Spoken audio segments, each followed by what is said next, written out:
Hello everyone, this is Anaya and welcome to my channel. ফিরে আসলাম আবার নতুন একটা ভিডিও নিয়ে। সো আজকে গাইস আমি কী নিয়ে ভিডিওটা করতে চলেছি, কী নিয়ে ডিসকাস করতে চলেছি, নিশ্চয়ই আমার টাইটেল দেখে তোমরা বুঝতে পেরেছো। তো let's go and enjoy this video.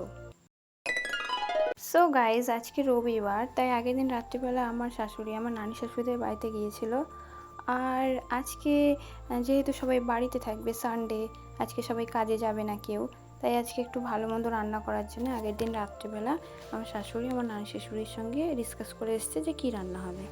So আজকে ওরা ডিসকাস করেছে নাকি যে নারকেল দুধের ভাত আর মোরগের মাংস রান্না হবে। যাই হোক, রাতে ওরা ফাইনাল করে নিয়েছে যে এই সব রান্না হবে, আরও এর মধ্যে অনেক কিছু অ্যাড থাকবে।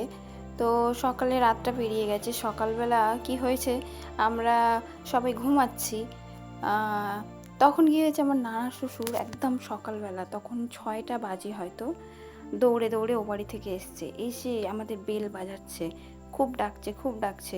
আমরা একটু সানডের দিন, আমি যেহেতু প্রতিদিন সকালবেলা একটু তাড়াতাড়ি উঠি, আমার রান্নার কাজটা থাকে, তাই আমি রবিবারের দিন আমি কি করি, একটু লেট করে, মানে আমি যেখানে আমি 6টার দিকে উঠি সেখানে আমি 7টার দিকে উঠি এরকম। তো আমার নানা শ্বশুর এসে বেল বাজিয়েই যাচ্ছে। আমি এক প্রকার বিরক্ত হয়ে উঠলাম, আরে ওঠ ওঠ, তোরা ওঠ, এখনও উঠছিস না কেন? আমি উঠে বললাম, কি হয়েছে, এত ডাকাটা কি প্রবলেমটা কি? তো আমাকে বলছে, এখনও ঘুমালে হবে, সবাই উঠে কাজে লেগে পড়। এখন তো সকাল মাত্র হলো। আমি বললাম যে এখন তো জাস্ট 6টা বাজে, এখন উঠে কি করব?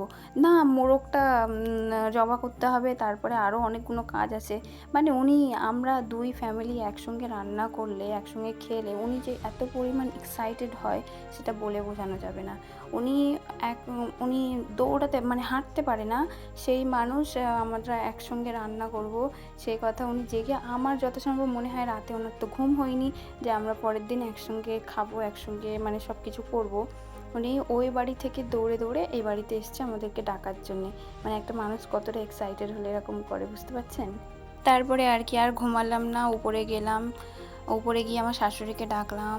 শাশুড়ি কী করেছে, উঠে আমার নানা শ্বশুরকে আমি চা করে দিয়েছি, ওরা খেয়েছে, খেয়ে আমার নানা শ্বশুরের সঙ্গে আমার শাশুড়ি ও বাড়িতে গেছে। গিয়ে যে ছোটোখাটো কাজগুলো, যেমন মুরগি জবা করে তারপরে যে ও কাটাকুটি, সেসব তো আমি পারি না, আমার মামি শাশুড়িও করতে পারে না, তাই আমার নানি শাশুড়ি আর আমার শাশুড়ি মিলে ওগুলো করে দিয়েছে। তারপরে আমি কি করেছি, আমি বাড়িতে যে কাজগুলো, যে সকালের যে বাসি কাজ, আমি রাতে বাসন থালা মেজেই ঘুমাই, কিন্তু সকালে উঠে যে ঘর ঝাড় দেওয়া, তারপরে জামা কাপড় কাচা, দুটো জামা কাপড় থাকে, তারপরে আমার ছেলে তো ঘুমায়, আমার ছেলে তো ওঠে না, 9টা পর্যন্ত সে ওঠে না, তারপরে তাকে একা রেখে তো যাওয়া যায় না।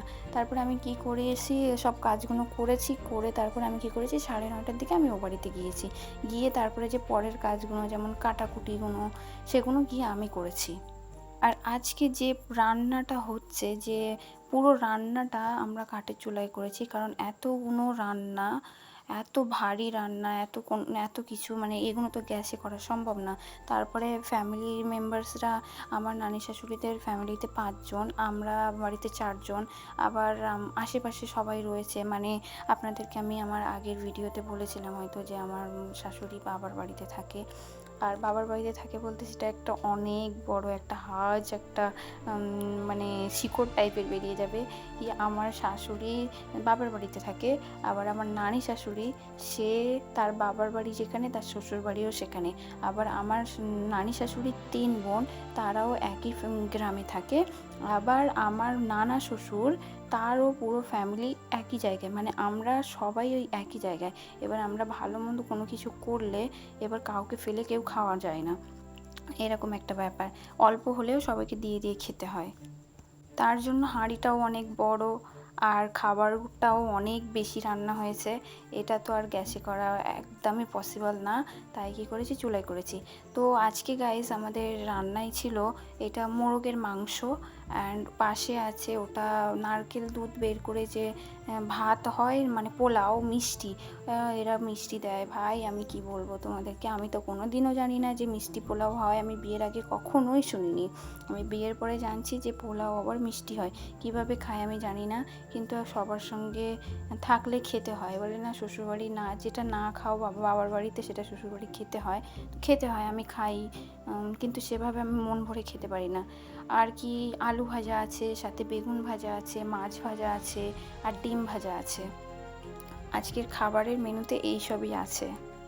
তো আজকের রান্নার যে ভারগুলো সেটা হচ্ছে আমার নানি শাশুড়ি, উনি পোলাওটা করছে।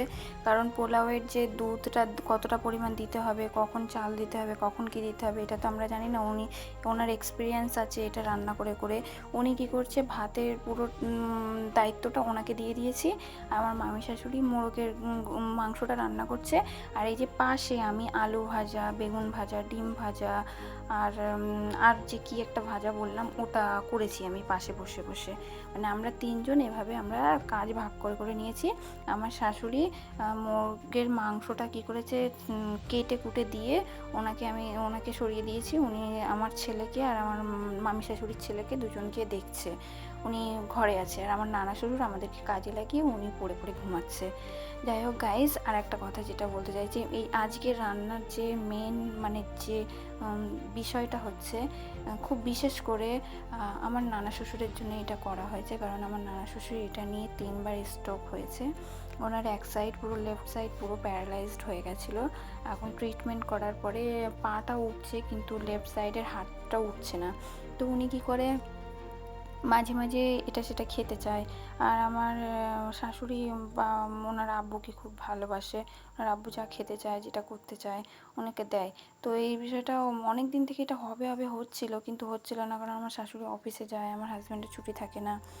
আমার মামা শ্বশুর পাড়াতেই কাজ করে, সেটা কোনো প্রবলেম না। কিন্তু এরা দুজনেই বাড়ি থাকে না, তার জন্যেই এটা হতে একটু লেট হয়েছে, নাহলে হয়ে যেত অনেক আগেই। এটা করে আমার নানা শ্বশুরকে খাইয়ে দেওয়া হতো। তা আজকে খাবারটা বিশেষ করে ওনার জন্যেই করা হয়েছে। আমরা সবাই একসঙ্গে মানে খুবই আনন্দ করেছি আমরা। আর আমার হাজব্যান্ডের ব্যাপারে তো বলাই হলো না। আমার হাজব্যান্ড, সামনে যেহেতু কোরবানি ঈদ, আমার হাজব্যান্ড গিয়েছে গরু দেখতে। আমার হাজব্যান্ড গিয়েছে, সাথে আমার মামা শ্বশুরও গিয়েছে, দুজনেই গেছে। আর আমাদের, তোমরা যারা ইন্ডিয়ান তারা নিশ্চয়ই জানো যে আমাদের ইন্ডিয়াতে প্রচুর প্রবলেম হচ্ছে গরু নিয়ে। তো কয়েকদিন ধরেই গরু কিনতে যাবে যাবে করছে, কিন্তু সেইভাবে পাচ্ছে না। তো এক জায়গায় পেয়েছে, 2-3 জায়গায় গেছে অলরেডি, কিন্তু কোনো জায়গায় পছন্দ হচ্ছে না। এই আজকে আর এক জায়গায় গেছে, এখন বাড়ি আসলে দেখা যায় কি হয় না হয় এই বিষয়টা। সো এভরিওয়ান, আজকে ভিডিওটা একটু বেশি লং করে ফেলেছি আমি, কারণ আর অনেক বেশি আমি কথা বলে ফেলেছি। জানি না আমি কোনটা ঠিক বলেছি কোনটা ভুল বলেছি। আসলে মেন কথা, আমি কথা বলতে গেলে কনফিউজ হয়ে যাই, আর তারপর আমি বুঝতে পারি না যে আমি আগে কি বলবো, এটা আমি বুঝতে পারি না। আর আজকে আমি যেটা বলছি, এটা আমি কি বলেছি না বলেছি এটা আমি পুরোটাই ঢেলে দিয়েছি, মানে আমার পুরো কথাটাই বলে ফেলেছি। আর আমি এই আগে আর কি বলবো আমার মাথায় আর কিছু আসছে না, মানে আমি অলরেডি সব কিছু বলে ফেলেছি, এখন আমার মাথা পুরো খালি হয়ে গেছে। সো গাইজ, তোমরা একটু ধৈর্য দিয়ে, একটু আর ধৈর্য সহকারে আমার ভিডিওটা পুরোটা দেখো, দেখে শেষে আমাকে একটা কমেন্ট করে যাও যে ভিডিওটা কেমন লেগেছে। আর আমার চ্যানেলটাকে সাবস্ক্রাইব না করে থাকলে একটু সাবস্ক্রাইব করে দেবেন। ও নো, আরও একটা কথা, কি কাণ্ড দেখেছেন, প্রায় ভুলেই গেছিলাম কথাটা, অনেক কষ্ট করে মনে করেছি, প্রায় 2 মিনিট ধরে আমি স্কিপ করে তারপরে মনে করেছি কথাটা। তো কথাটা হলো গাইজ, তোমরা কেউ কি মিষ্টি পোলাও খেয়েছো? আমার জানা মতে আমি তো কোনোদিনও খাইনি এটা, মানে আমি শ্বশুরবাড়িতে এসে প্রথম এটা আমি জেনেছি।